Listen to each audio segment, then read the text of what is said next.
All right, let's go ahead and get started. Thank you so much again for attending our webinar here today. My name is Vincent Smith. I'm a senior staff attorney at Legal Services Northern Virginia. I have the pleasure today of just basically serving as tech support here today. So I'm just going to give a few housekeeping reminders, and then I'll just pass it over to our panel here today. So thank you so much again for joining us, and thank you for joining us this month for the Reentry Month Speaker Series. This is put on by the Fairfax Reentry Council. And I just wanted to thank our co-chairs for the Reentry Council, Leanne Hanna and Tia West, without whom this would not be possible. Thank you to our sponsors, VPPA, for their general contribution to this event. And thank you also to our panelists for joining us. We look forward to hearing what they have to say and just to be able to glean from their knowledge. So a couple of quick housekeeping notes is that if you have any tech questions or issues, please submit them in the chat. That will go to all panelists, but I'll be able to respond to you directly. Also, if you have any questions throughout the webinar here today, please put them in the Q&A portion, and then they will be directed to the panelists towards at the end of the session after they all finish presenting. So thank you again for joining us. And with that, I will turn it over to Mary Ellen Hutcherson, who is the Regional Community Engagement Specialist with 211 Virginia. Thanks, Vincent. Welcome, everybody. This is our third panel in our series throughout the month of May, and our topic today is food. And I have two wonderful presenters with programs that provide incredible services in the Northern Virginia region. And so we're going to hopefully provide you with information on what's been happening during the pandemic, what's going to happen in the next year or so with what we're doing, and we're happy to answer any questions at the end. Again, I'm Mary Ellen Hutcherson. I'm the Regional Outreach Coordinator for 211 Virginia. I cover all of the Northern Virginia area and Central and Northwestern Virginia. I cover 35 counties and cities in the state. And our presenters today are Bridget Snydstrup, and she is the communications coordinator for Food for Others, which is the largest food bank in Northern Virginia, and Aaron Tolson, and he is the CEO of the Northern Virginia Food Rescue and is the former director for the Prince William Food Rescue. And I'm going to give a brief presentation on what we've been doing at 211, then I'm going to turn it over to Bridget and Aaron. So why food? Okay. I'm sorry, Vincent.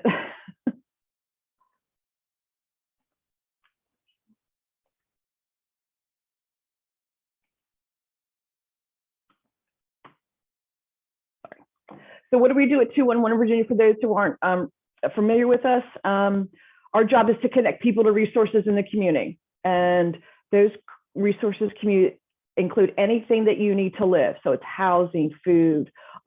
We help pay utility bills, rent, employment, healthcare, anything a person needs to live on a daily basis.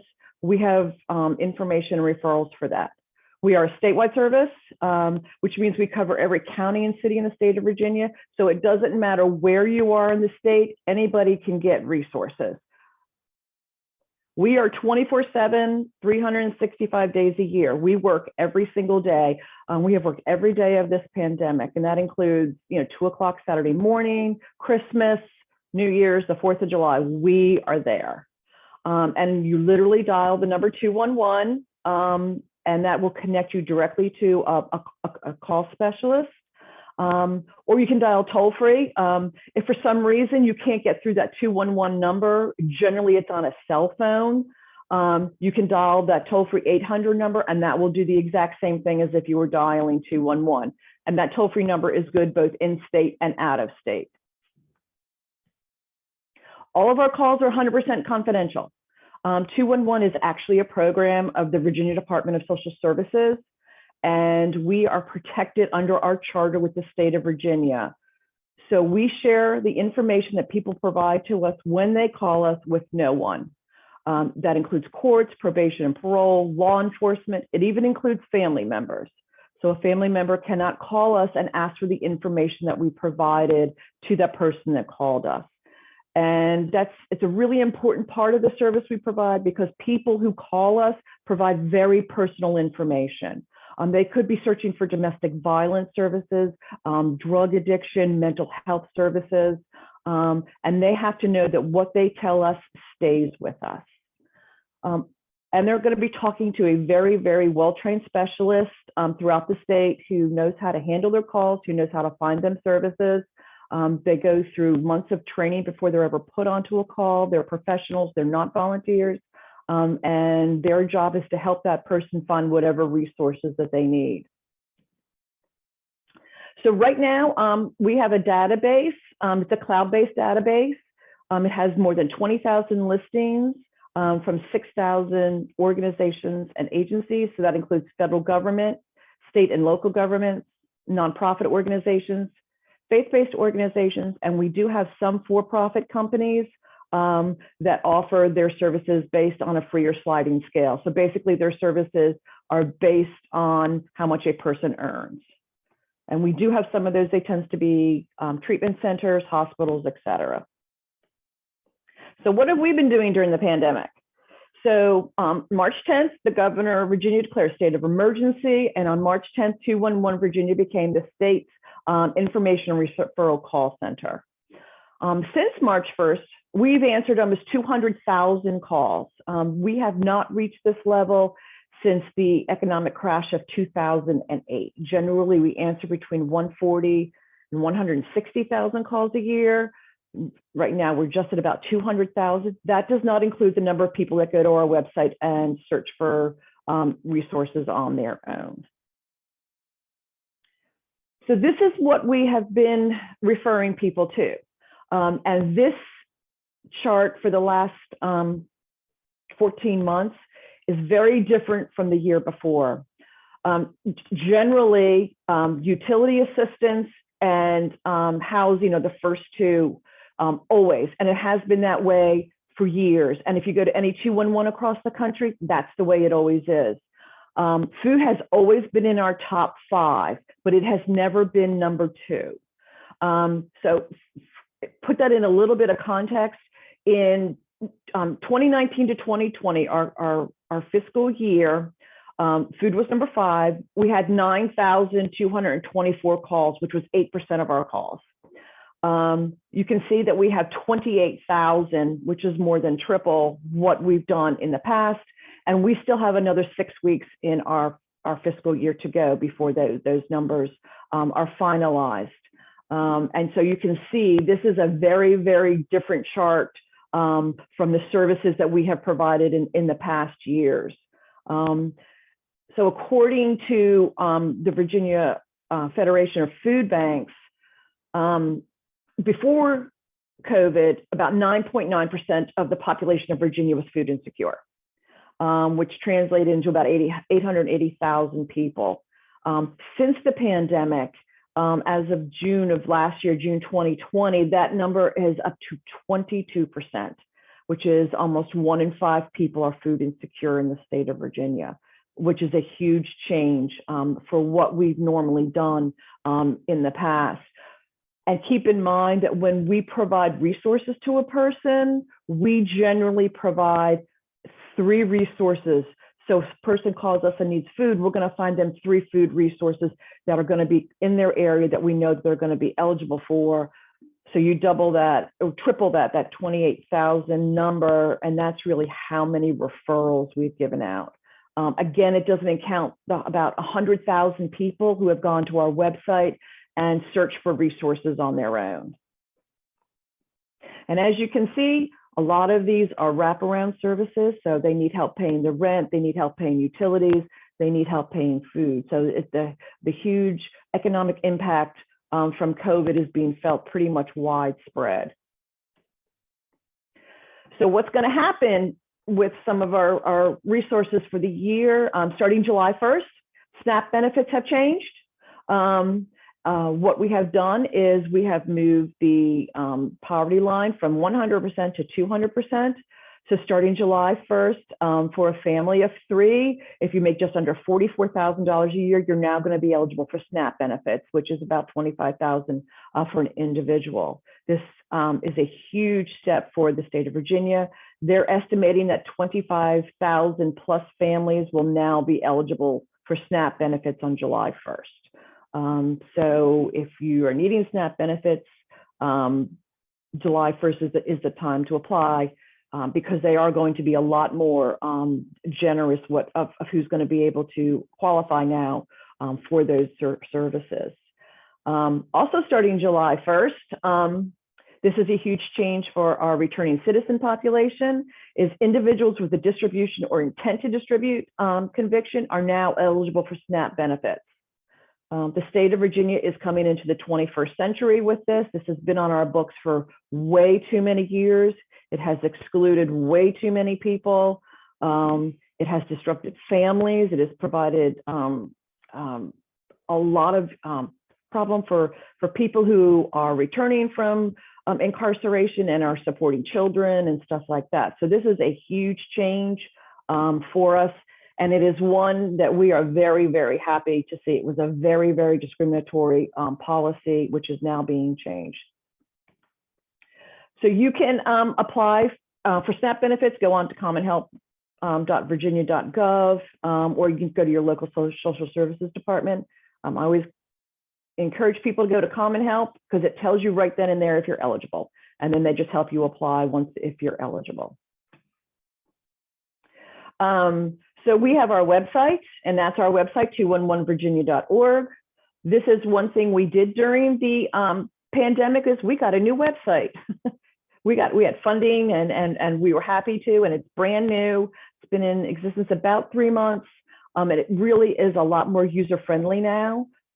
So you can find the exact category, and we can also help you with chat. We'll email resources to you, and see that little thing that says tech is coming soon, texting is coming soon. Hopefully that's next month. We are in the testing stages right now, and that will provide a whole nother resource for people to contact us and to get resources. So stay tuned for that, and hopefully it will be up and running in June. That's my contact information. If you have questions about what it is we do, if you want materials, you can always contact me. I prefer contact by email. I don't tend to answer my phone for numbers I don't know, just like everybody else. So if you need anything, just feel free to reach out, and I'm happy to help you. So next up, we're going to have Bridget talk to us about what's been going on at Food for Others. Hi, everyone. Thank you. Yes, I'll get right into it. I have slides that I'm going to share, so I'll share my screen. Can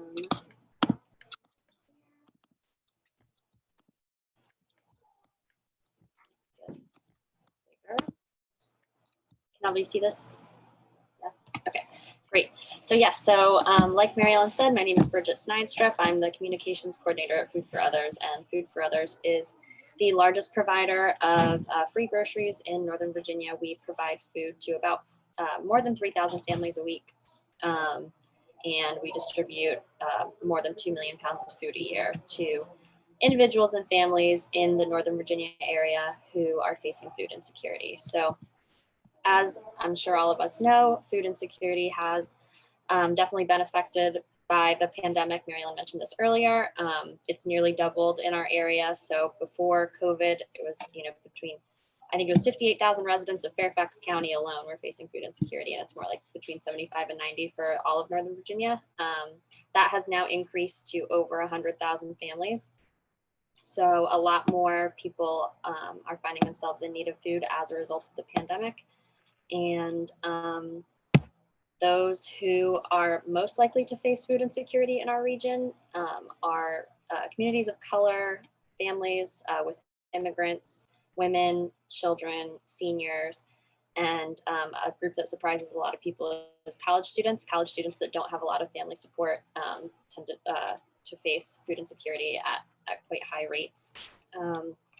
So Food for Others is there to provide food to any of these people who are in need of food or struggling to afford food after paying all of their other expenses like housing, healthcare, things like that. So we feed families through 4 main programs. Our first program is our emergency food program, where we distribute boxes of groceries from both our warehouse, which is located in Merrifield, and through our mobile sites, which we drive to areas of high need throughout the county.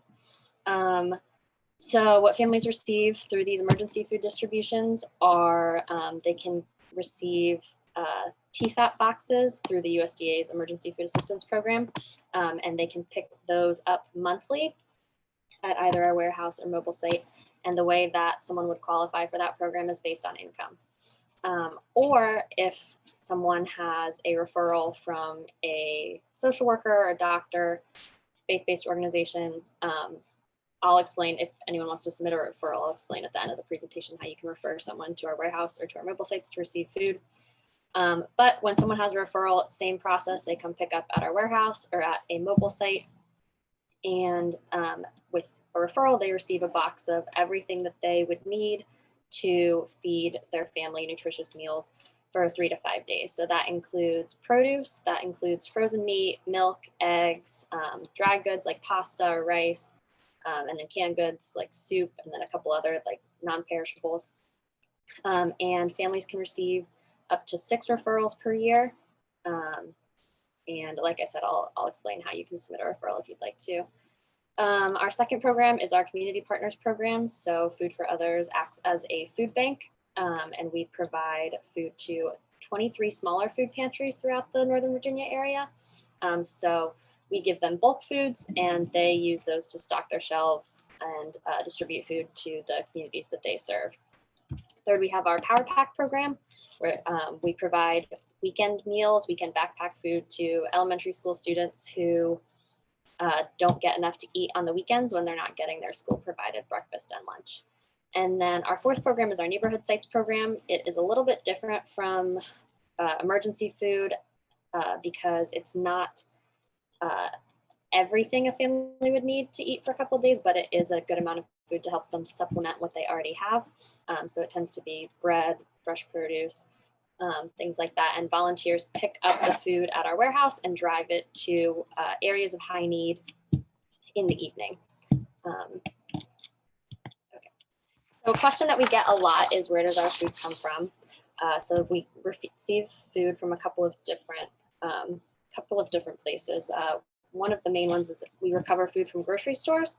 So when grocery stores have surplus food that they have to get rid of due to an upcoming sell date or overstocking, volunteers and Food for Others staff will drive to the grocery stores and rescue that food and bring it to the warehouse for distribution. All the food is still perfectly safe to eat, just has to be removed from the grocery stores. We receive large food orders as well as donations from the Capital Area Food Bank. And then both individuals and groups, so corporate groups, churches, schools, community organizations will host food drives for us. That is a big help for us in obtaining non-perishables.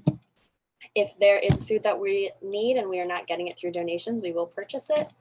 And then lastly, Food for Others does gleaning from farms and farmers markets to make sure that the people picking up food at our warehouse get enough fresh produce. So the way that works is volunteers will go to farmers markets at closing time and will collect any unsold produce, and that benefits the farm as well, because we can support them through the Virginia Food Crop Donation Tax Credit. So they get a tax credit for donating produce to food banks, and it's a great way to ensure that the families coming to our warehouse get plenty of fresh and local produce. So the way that I'll just give you an overview of what happened at Food for Others during COVID. It was really important to us that we stay open throughout the pandemic. So we've been open and in person the entire last year, but we had to modify our operations a lot. I mean, we completely changed how we do everything in order to stay open. So a couple of things happened all at once last April. The first thing that happened was we lost our volunteer force. So before the pandemic at Food for Others, about 70% of the work that we were doing was done by volunteers.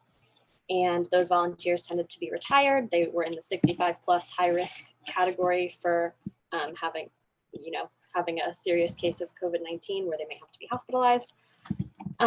So we made the difficult decision to suspend all volunteer activity in the Food for Others warehouse and office from April through July. And that just helped minimize contact among the staff. We have a small staff of only 10 people, and it helped minimize contact, for the people who are picking up food as well.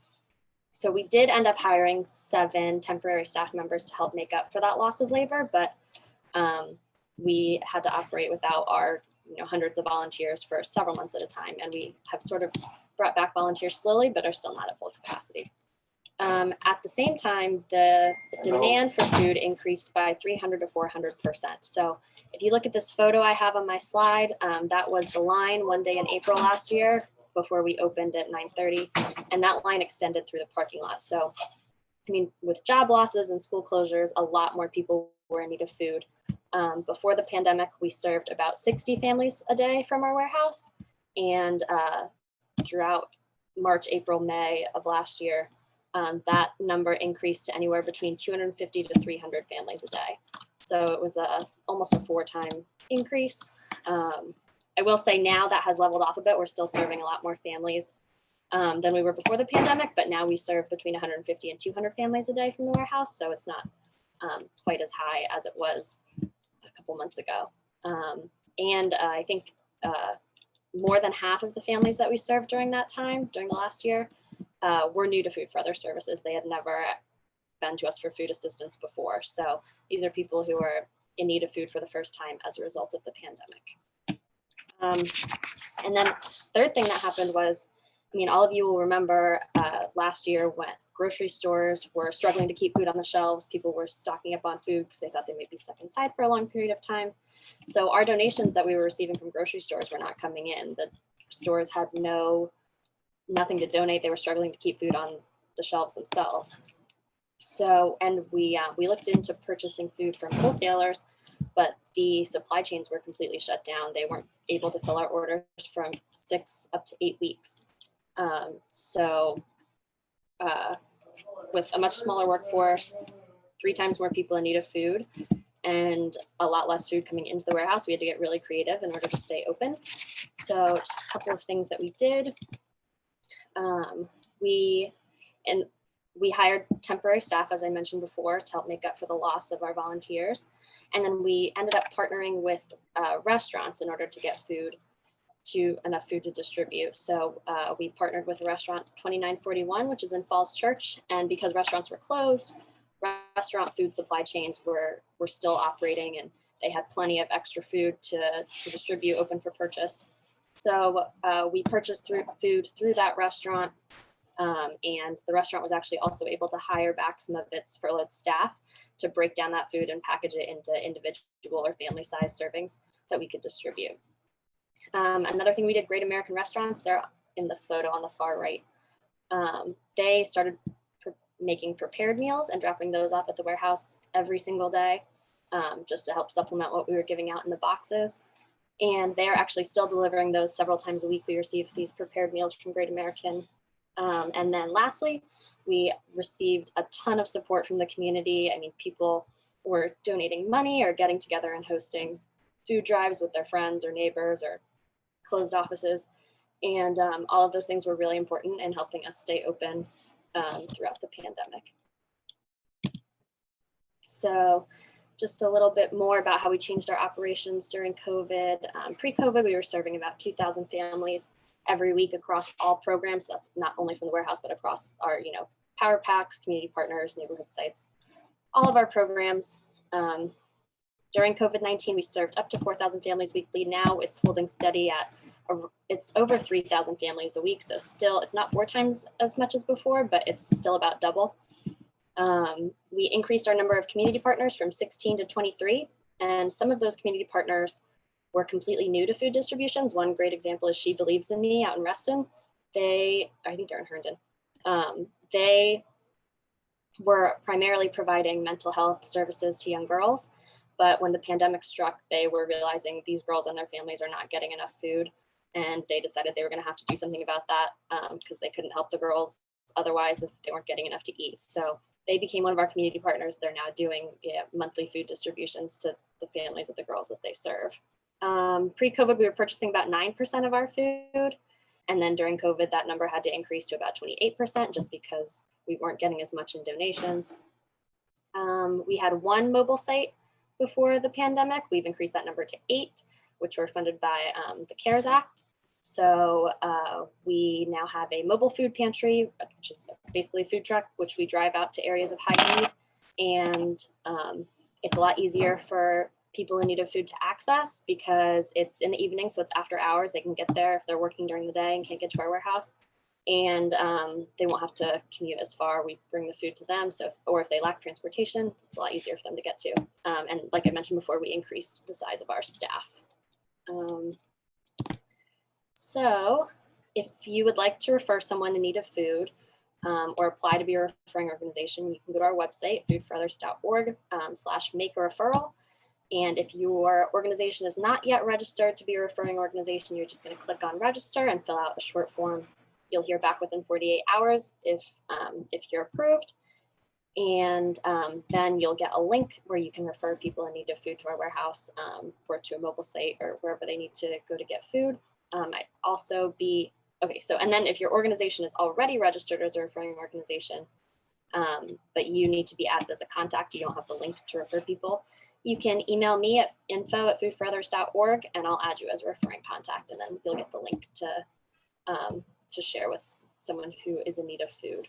I can also, I can put it in the chat, share our list of neighborhood sites, so you can share those with someone who's in need of food. We have a whole welcome packet. And then another thing I want to mention is if you want to volunteer with us or if you want to refer someone to volunteer with us, we do have volunteer opportunities open. They're in person. They're at the warehouse. We are all set up for social distancing. We ask that all volunteers wear masks, but it's quite a large space. And most of our staff is vaccinated. So definitely a safe place to volunteer. Warehouse shifts are half days. And the jobs we have available are things like sorting cans, bagging produce, making boxes, and distributing food. So if you would like to volunteer or refer someone to us to volunteer, you can email volunteer@foodforothers.org or visit our website. We have our volunteer opportunities listed there. So yeah, if there are any questions, I'd be happy to answer them. Thanks, Bridget. We'll take questions at the end in case anybody has them. Again, just put them in the Q&A and we can monitor them. And next up is Aaron Tolson from Northern Virginia Food Rescue. Aaron? Hey, thanks, Marilyn. Appreciate it. And thanks to everybody that's jumped on. It's great to have you here, and thanks for allowing me to be part of this conversation. I'm excited to be able to follow Bridget because she represents those that are on the front lines feeding folks. And what we do is behind the scenes to support organizations like Food for Others.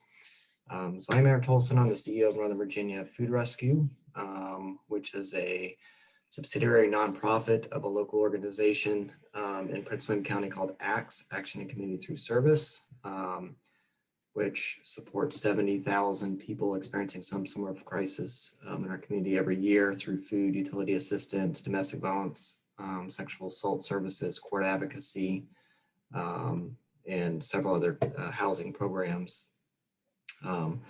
So just wanted to briefly throw out some definitions there because this is what really drove us and drives our vision, our mission.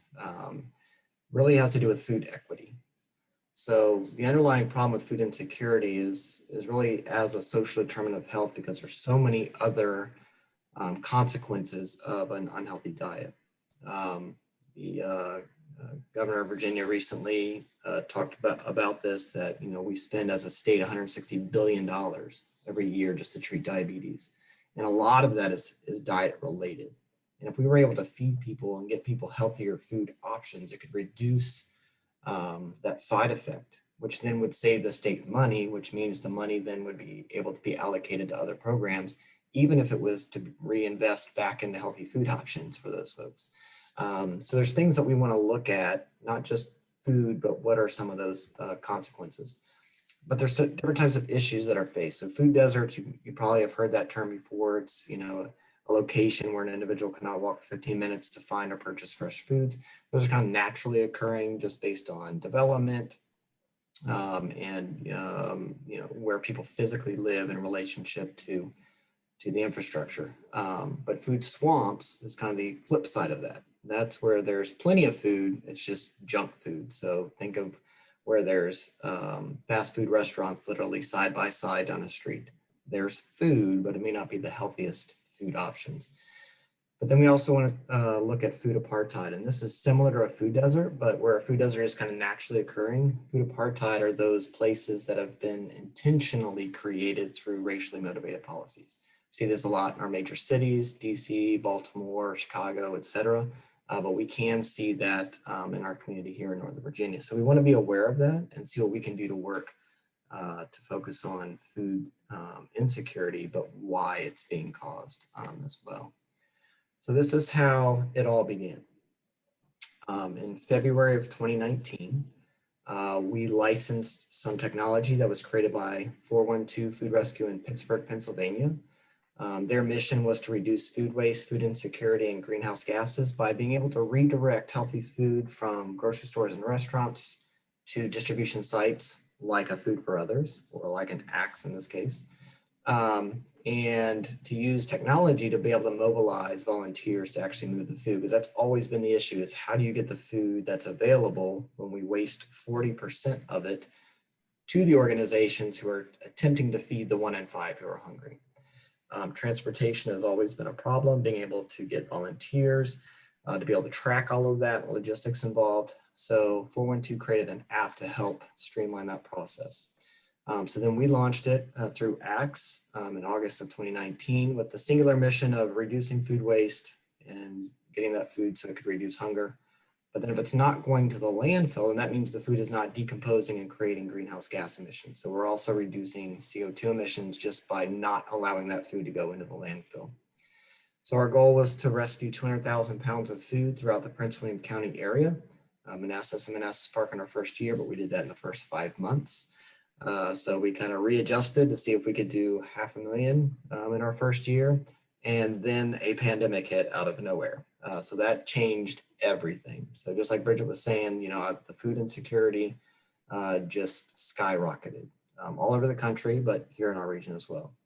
So we worked with Prince William County's Emergency Management Office to create a community feeding task force. The county used CARES funding to get a warehouse space, cold storage, and different things that we needed. So we went from just rescuing food, which we continued to do, to now also doing massive redistribution.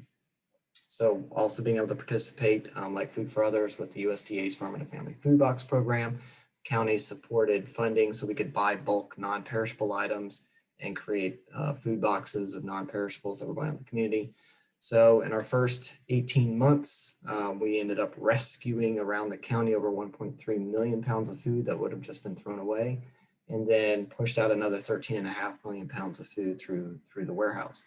And again, most all of that has been done by volunteers using an app on their phone. So think of it like the Uber of food rescue. That's what we're doing. But we also had to figure out, what about the folks that were quarantined? So, you know, Bridget mentioned that, you know, a lot of those volunteers over 60, over 65, health issues, like all of a sudden, all of these families and people were stuck at home and weren't supposed to leave their homes. They may have had COVID and now were quarantined. They lost their job, couldn't afford fuel for their vehicle to get to a food pantry. So here in Prince William, we had to figure out what were we going to do about that. And so we began to use our app to do no contact direct deliveries from food pantries to people's doorsteps. We've done well over 3,000 of those over the past year. We now have over 700 active food rescue heroes here in our community. So that doubled because of the pandemic. Before the pandemic, we had about 300, 350 active food rescue heroes. And once the pandemic hit, people were looking for ways where they could safely volunteer and engage the community. And this provided a way for them to do that, where they could stay in their cars and minimize contact and be safe and follow protocols, but still be able to get food where it needed to go. So we're very grateful for the folks here in Prince William County that have stepped up. But I've also been part of regional food council meetings and networks and council of governments, and over and over and over again, the same two ideas kept emerging. And that was that there's an issue with food access, but also the sustainability. Bridget also talked about this, just how the whole food supply chain just completely imploded a year ago. People couldn't buy what they needed at the grocery stores, much less buy to donate. And so it became a real big issue. So our focus has been to try to figure that out. So you can see here where the pandemic hit and just this massive spike in our distribution, but also in the need. And this is for here in Prince William County, Manassas Park. So it was just unbelievable. But then with the USDA funding ending, some county funding ending, you can see the drop off in our ability to provide food to organizations dropped off, but the need didn't necessarily. We're seeing it kind of drop a little bit, but it's still out there. So we're still doing what we can to meet that need. Here in Prince William County, the greater Prince William region, we surveyed our distribution sites. We have about 78 that we support every week, pushing food out to different sites. And of those served, about 45% are Hispanic and Latino, 24% are Black or African American, 21% is white, 10% is Asian, but that's because of the population makeup here in the county. But they reported a 345% increase in food insecurity from before the pandemic until the start of the pandemic. So a great need. The Food Rescue Hero technology, of course, was started by 412 Food Rescue. They built the technology and have licensed it. Obviously, we're here in Prince William, but you can see it's starting to spring up around the country. We're currently the only county that's implementing this technology. All the others are in cities. So we've been kind of having to do a little bit of learning and breaking ground when it comes to using this technology and applying it in a county setting. But as you can see by the statistics, it works very well. So we've been fortunate to have this. So basically what it is it's an app that anybody can download on their phones, and it's called Prince William Food Rescue. Once they download it, they create a profile, it takes like 2 minutes, and then we're able to then push out available rescues through this app for people in the community to be able to claim and do a rescue. So we work with the donors. So like Bridget was saying, where they've got grocery stores that provide a lot of their donations, which is fantastic. So we want that to continue. But there might be other grocery stores or restaurants that currently aren't donating. We want to go after them and try to encourage them through education, through building relationships, why it's important to donate it, how they can donate the food, and that we'll take care of getting the transportation done so they don't have to worry about anything. They just have to let us know what day and what time they've got food available. We'll take care of it. And then we figure out where the nearest food bank is that needs it, and we'll get it to them. So then we also work with the distribution partners, and Food for Others is one of ours in Fairfax, where we want to find out what days are you open? How many families are you serving? What's your cold storage capability or just your storage capability? What food do you want? What food do you not want? And then we're able to make that match between the food donor and the distribution site and what days and when they're going to feed people. So what we try to do is we try to move food to a food pantry, a food distribution site for immediate distribution, because a lot of the food pantries, especially smaller ones, they don't have cold storage. They don't have a lot of storage space. Our distribution partners look like food pantries and food banks, but it also looks like Boys and Girls Clubs, community centers, senior centers, mobile home parks, which is our low-income housing here in Prince William County, and pop-up distribution sites. So we're able to figure out what days and times and then get the food to them so that they don't have to store it. They don't have to keep it cold. They just get it and immediately they are able to give it to families. So this is the backside of what we see. So each one of these lines is basically a different food rescue that we build out. So we connect where the food's coming from, where it's going to, approximately what that food is. Sometimes we know exactly what it is. Sometimes with our larger stores like the Wegmans here, we may not know until the Food Rescue Hero actually gets there and they're able to update in the app exactly what they're picking up. The time frame, the status of the rescue, and even the volunteer that claimed it. So we're tracking all of that kind of behind the scenes to make sure that every rescue is complete and the food's getting moved where it needs to go in a timely manner. Then the user on their end, once they've downloaded the app, they're able to see available rescues, kind of looks like that little symbol there with the hands with the tomato. You can expand it, get more information, and decide if you want to claim that rescue or not. And it's as easy as at your convenience. If you can claim it and do it, then claim it and do it. But you got to be quick, because oftentimes somebody else will claim the rescue while you're looking at it. They go pretty quickly. And so then it just walks you step by step from driving directions of where you got to go to what you're picking up. Do you need to call somebody when you're on your way? You can adjust the items that you're picking up inside the app. You can take photos. You can even take a selfie and post right to social media that you are a food rescue hero and that you're volunteering and doing good in the community. Driving directions of where to go to drop it off, confirmation of what you're dropping off, and then you complete the rescue. So literally people can volunteer 40, 45 minutes, move healthy food so it doesn't go to the landfill. Instead, it goes to places like Food for Others, who are then able to feed people with that food. So our whole goal is to be behind the scenes, supporting organizations that are on the front lines by maximizing the amount of food, healthy food that they have to feed those in need. And so because of that success, we realized that this can't just stay in Prince William County. We need to get this out.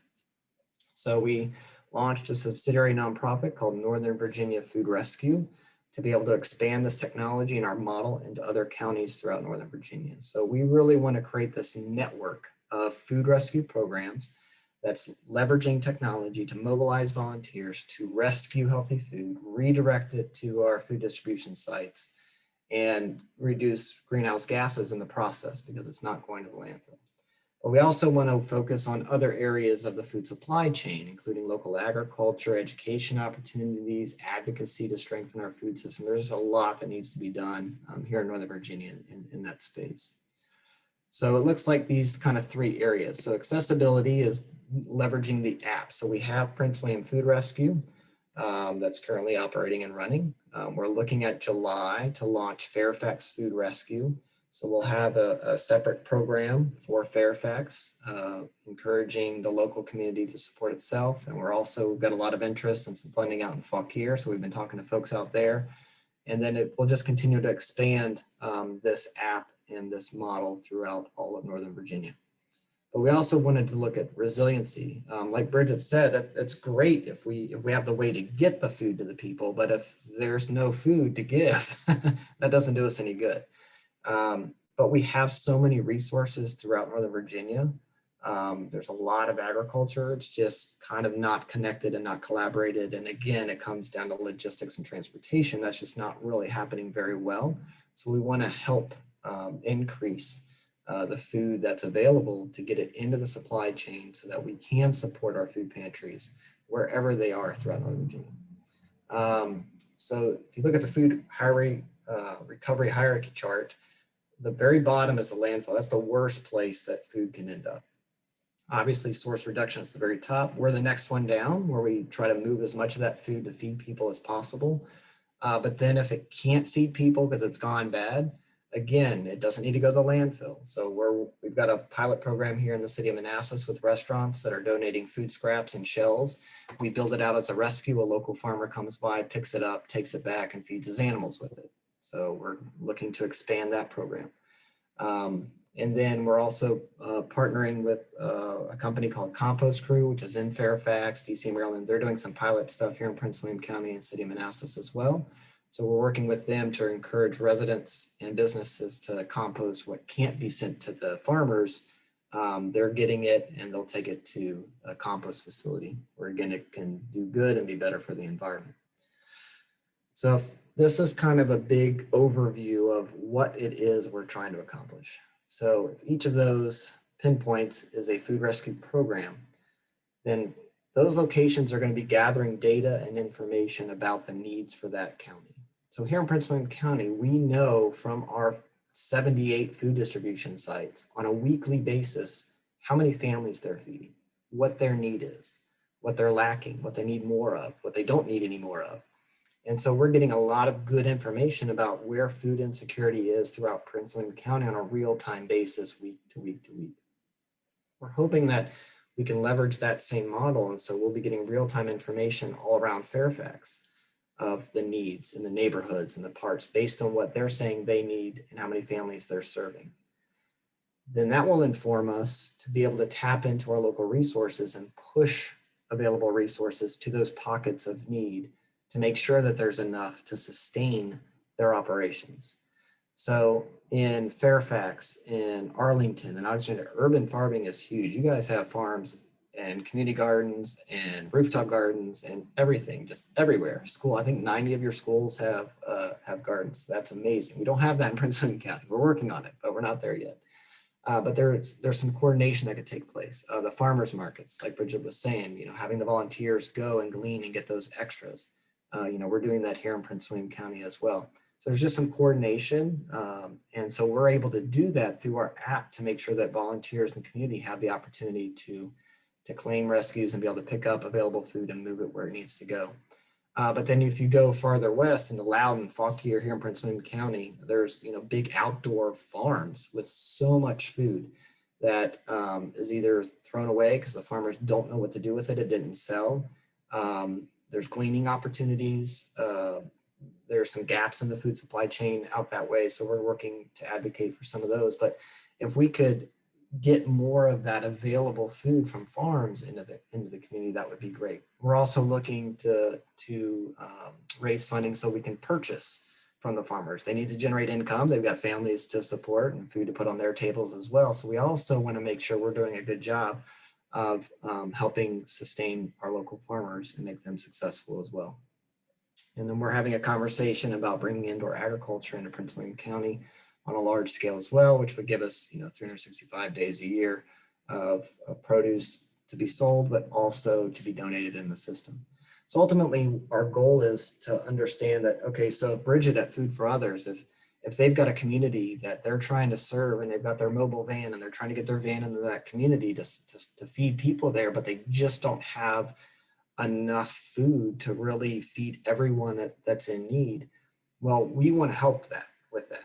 And we might know that, hey, well, we've got pallets of some food coming from a farm in Fauquier, and some of that needs to go to Food for Others so that they can put it on their van and get it into that neighborhood and feed those people. So that's where we're looking at being able to connect resources from around the region and get it where it needs to go based on the data, based on the needs that are being reported back to us, so we can help support them. But it takes volunteers to do that. And then obviously we're working with county governments, emergency management offices to help with disaster response like we've done here. So what this looked like here in Prince William County was a warehouse where we can have cold storage. We have two 53-foot refrigerated trailers. So we're able to get those farm to family food boxes in and other perishable items. And then again, we mitigate the cold storage and push it right out to the organizations who immediately can feed people with that food so they don't have to have cold storage. But we're also able to purchase bulk non-perishable items. Similar to Bridget, we've got an assembly line and folks are able to come in as volunteers and build boxes. We've had groups come in and build boxes for a couple hours. We also split it up into like a morning and afternoon shift. It's a great opportunity for folks that need community service as well. We work with Volunteer Prince William and Volunteer Fairfax. We've had some folks from Fairfax that needed court order community service have actually come to our warehouse to do community service. So we have that as an option. So back in this last August probably was our peak of getting the USDA boxes in and pushing those out. We were getting 11 tractor trailer loads a week of the USDA farm and family food boxes and pushing those out, plus building about 3,000 non-perishable boxes. And then we're a partner with Capillary Food Bank also, and they've been amazing support during this time. And so they've been giving us about 1,500 of their boxes every week. That is still continuing. We just got the 1,500 in today for this week. So they've been absolutely amazing. And we do have 2 box trucks that are doing some distribution, but almost everything is being done by volunteers. And so as of May 18th, our volunteers have completed over 16,000 food rescues since we launched. So in a year and a half, and moved over 14 million pounds of food. And you can see kind of the distribution of how that's gone out. So that's kind of an overview of what Northern Virginia Food Rescue is about. And we've got some great things coming your way. But our target goal, so this is by year 3 cumulative, we hope to have 5 food rescue programs up and running. And at the rate we anticipate rescuing food, you can see it's a pretty hairy goal of over 12 million pounds, which turns into 10.4 million meals and reduces 6.75 million pounds of CO2 here in Northern Virginia. So that's kind of the direction that we're headed. Now, I did want to just throw out there for those of you in Fairfax. Fairfax has a robust food council. They have a lot of information, a lot of resources when it comes to food specifically in Fairfax. So I wanted to throw this up there just to make sure that everybody was aware. They have two different GIS maps. One has all the different food distribution sites throughout Fairfax, and the other are their community gardens, which I absolutely love, which is another place that there might be opportunities for volunteering to work at community gardens and helping to grow food that then can be put back into the food supply chain. So that's a little bit about what we've got going on. And so we're excited to be expanding into Fairfax and supporting food distribution sites and organizations like Food for Others and others. And so eventually the Prince William Food Rescue app will go away, probably in another 2 months, and be replaced with the Northern Virginia Food Rescue app. And then once folks download that app and create their profiles, they'll be able to select which counties they want to be notified of rescued in. So you might live in Prince William but work in Fairfax. You might want to know both. You might live in Fauquier and work in Fairfax and only want to know about Fauquier, not want to know about Fairfax at all. So we wanted that fluidity and the ability for folks to be able to select where they want to be notified of rescues as we expand this technology. So thanks for the opportunity to share, and we look forward to working with all of you in the near future. Thanks, Aaron. I appreciate it. So now we're going to take questions. Vincent, do we have any questions for the panel? Mm-hmm. Yeah, so we had a couple of questions.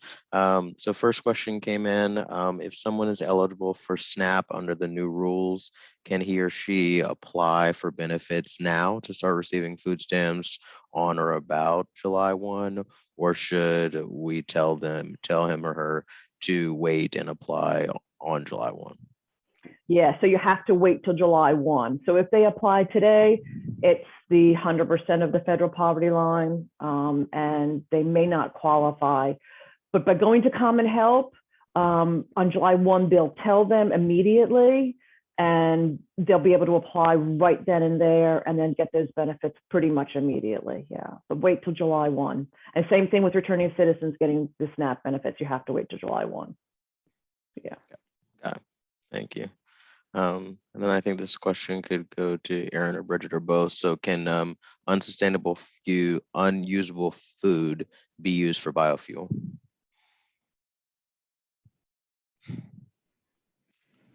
I can take a stab at that. Yes, but that depends on the facility that it goes to. So here in Prince William County, they have a new kind of state-of-the-art compost facility off Ballsford Road. And while that doesn't exist yet, that is what they have plans to do, is to be able to create that. But there are facilities that leverage compost and can turn it into fuel.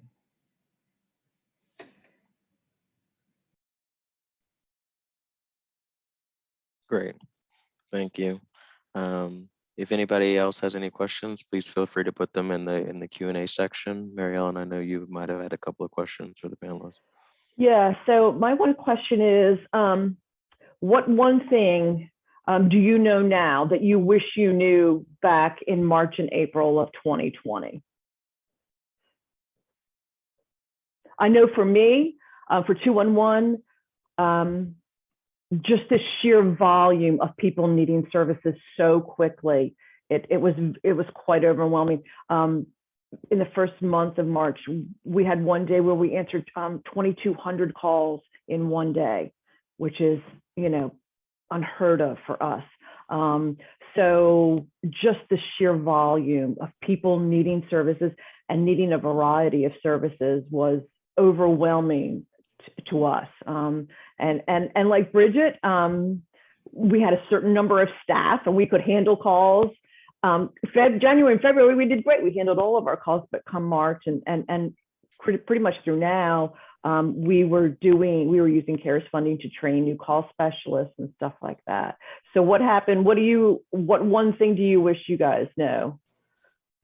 I'll say one thing I wish that I knew is just how many people are right on the cusp of food insecurity. So they're getting by, they're working maybe a couple of jobs and they're making ends meet. But what we saw with the pandemic is, a very short loss of work or having their hours cut sort of sent these families into a financial hole that, as I said earlier, we're still serving about twice as many families as we were before the pandemic, although a lot of people are back to work now, or at least back to work part-time, but families still need our help to recover from being out of work for, a month or 2 months. And it's going to take, I think at least another year for all of that to come back. So a lot of people in our community are sort of just making it. And then, something like a pandemic comes and is a huge setback for them.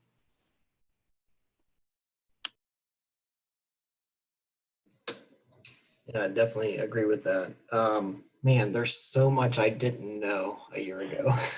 We didn't have a warehouse, didn't have trucks, we didn't have 53-foot refrigerated, storage units. It's been a ginormous learning curve over the past year. I'm thankful that we had something like an app to help our county out. We didn't know then how beneficial it would be and how we would be able to kind of leverage it to do a bunch of things that it wasn't really designed to do in support of this. But yeah, I agree with Bridget, just the staggering number of folks. I would say that, one positive out of this is that there were definitely pockets of insecurity in our county that we really didn't understand or know about for lots of different reasons. And the fact that so many people were suddenly food insecure kind of gave them the freedom to be able to say, hey, we need help, and to actually go out and find help. So that's been beneficial, unfortunately due to the circumstances, but we have been able to provide better services to underserved communities as a result. So I'm grateful for them. So what do you think the next 6 months looks like?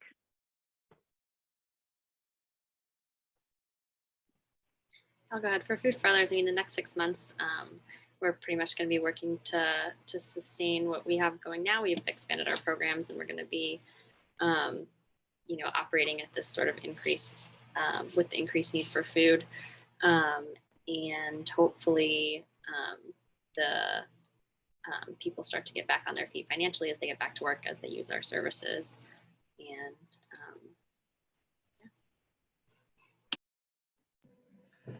So that is the $1 million question. What's going to happen over the next 6 months? So, for us programmatically, we're looking to launch Fairfax Food Rescue, and shortly after that, probably Fall Gear. We're in conversations with other counties as well. So, but that's kind of on the side. There's concern about support that we currently have through the USDA. That program is coming to an end at the end of this month with the Farmers to Family Food Boxes. There is funding in the American Rescue Plan for food and support, but we've not heard yet what that's going to look like. And so, what is this new phase of food support from the USDA going to look like to help us and folks like Bridget and Food for Others be able to actually feed those in need? We don't know.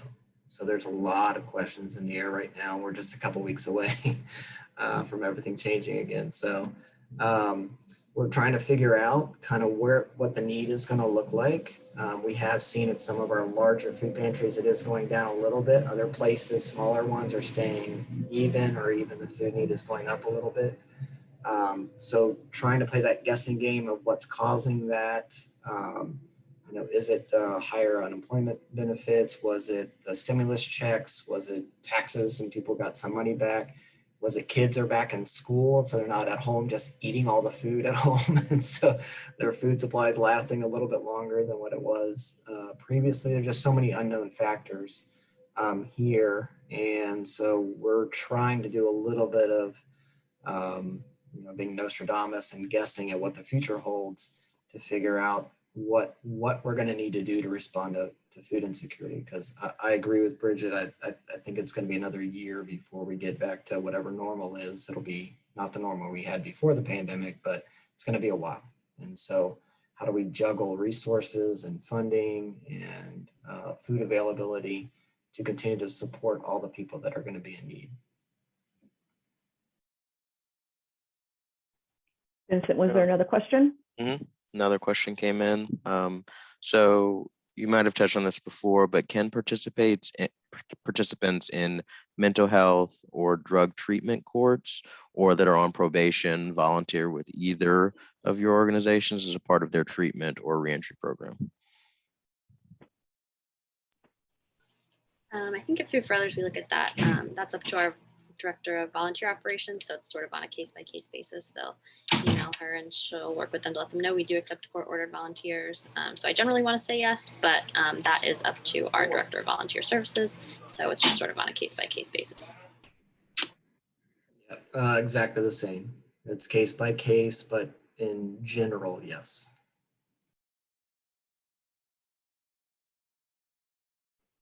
Any other questions, Vincent? No. So if anybody else has any final questions, please submit them in the chat. I had a question for Aaron. In talking, you start off your presentation by talking about the difference between food deserts and kind of food apartheids. What do you think that?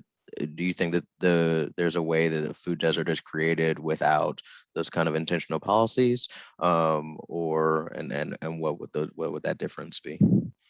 Yeah, sure. So so we're kind of in an urban area out here in Prince William County, and if you keep going farther into Culpeper, Rappahannock, a lot of farmland, it's wide open. And so it might be naturally occurring that the nearest grocery store is far away. And you have to like plan your day to drive to the grocery store and then drive back home to your farm. Okay, so that could be considered a food desert because it's not readily accessible, but it wasn't done intentionally. It's just because of how development happened or land use or whatever. So it is a thing. So that would be kind of an example of a food desert. But if you look at DC, for example, where there's two wards that could be side by side, and one ward has one grocery store, and it's not even a major chain with hardly any produce coming into that place. And then the next one over has 7 major food grocery chain stores that are there with plenty of food for those folks. And you can see how policies and different things created that. Like it just didn't accidentally happen that way. It was formed that way. So that is an example of food apartheid, where things were done intentionally to affect a particular population that live in a particular area, so they don't have the resources they need. Instead, they have other opportunities for the corner grocery stores that don't really doesn't have fresh produce, which then means that population is more likely to have health issues, which means it just trickle. But it was done intentionally, and so there's a concerted effort to address those policies and procedures and turn stuff around so that we can get the infrastructure that's needed, so we can get the resources that are needed for folks to have choice and be able to take care of themselves. Hope that answered your question. Did. Thank you very much. So I don't see any other questions in the chat. I just wanted to give you all just kind of final thoughts for our participants coming here today that you would just have as takeaways. So Mary Ellen, I don't know if you want to start. Sure.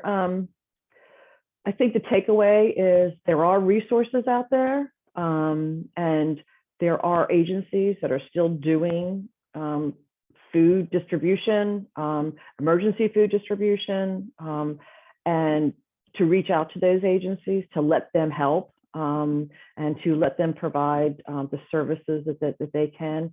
At 211, we're always willing to help. And I'm sure Aaron and Bridget can hopefully agree with this, but it's rare that we provide somebody with the food resources and that's the only thing they need in their life. Once they have food, everything is going to be rainbows and unicorns. That doesn't exist anymore. And so we are continually helping people get that food and help paying those utility bills and help paying their rent or even paying for prescription drug medication. And so that is still a huge issue that needs to be addressed, is all those wraparound services that come with people who are experiencing a huge financial impact from the pandemic.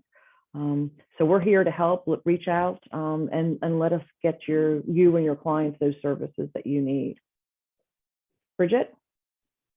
Yeah, so similarly to what you said, we're open, we're available, we're distributing food. If you know someone who is in need of food, please don't hesitate to send them to Food for Others, to one of our neighborhood sites, to our warehouse. We're planning we can definitely serve more families. We have plenty of food and resources as it is now. So if you know someone that's in need of food, please don't hesitate to refer them to us. And aside from that, just thank you so much for having me.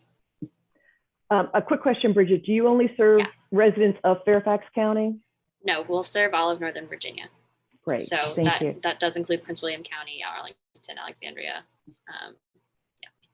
Great. Thank you. Aaron? Yeah, so follow us on social media because a lot's going to be changing over the next couple of months. So you can follow even just, PW Food Rescue, Prince William Food Rescue, putting out a lot of updates there, but Nova Food Rescue, because that'll be a great resource as we get ready to launch Fairfax. Download the Prince William Food Rescue app. We do have some rescues happening in Fairfax already. And so I was looking for some more volunteers from the Whole Foods in Vienna. Some days it's 2 Food for Others. So I definitely want to be part of that. And then, just, advocacy, whether it's people that need help or stores to donate food or restaurants that are just throwing stuff away. Advocate. We can do better. We can do better as a community, as a region, to reduce food waste and help those that are in need in our community. So, and thank you also for the opportunity to share. So I want to thank everybody for coming today, particularly Bridget and Aaron. So much good information. I hope everybody learned something new today. Their contact information and their slide presentations are all going to be available to you. We've also been recording this session. That's going to go up on YouTube under the Fairfax County Reentry Council after the whole series is over. So probably the beginning of June. And you can go back and listen to it and find more information if you need it. We're available to answer questions by email or phone if you have anything that you forgot to ask during these presentations. We have another one on Thursday, another series. It's every Tuesday and Thursday through the month of May. And that's going to be on what? On jail changes, right? Mm-hmm. And then I'll be back next Tuesday talking about housing and the housing crisis that is going on in the state of Virginia, that has been going on for multiple years before the pandemic hit. And so you can join us. And thank you again. I hope everybody has a great day. Vincent, anything else? Nope, just please take a few minutes and fill out our exit survey today. It's located in the chat, just to kind of provide us some feedback on how we can do this better and how we can bring more of these webinars to you that are beneficial. So thank you all for joining us. Thank you.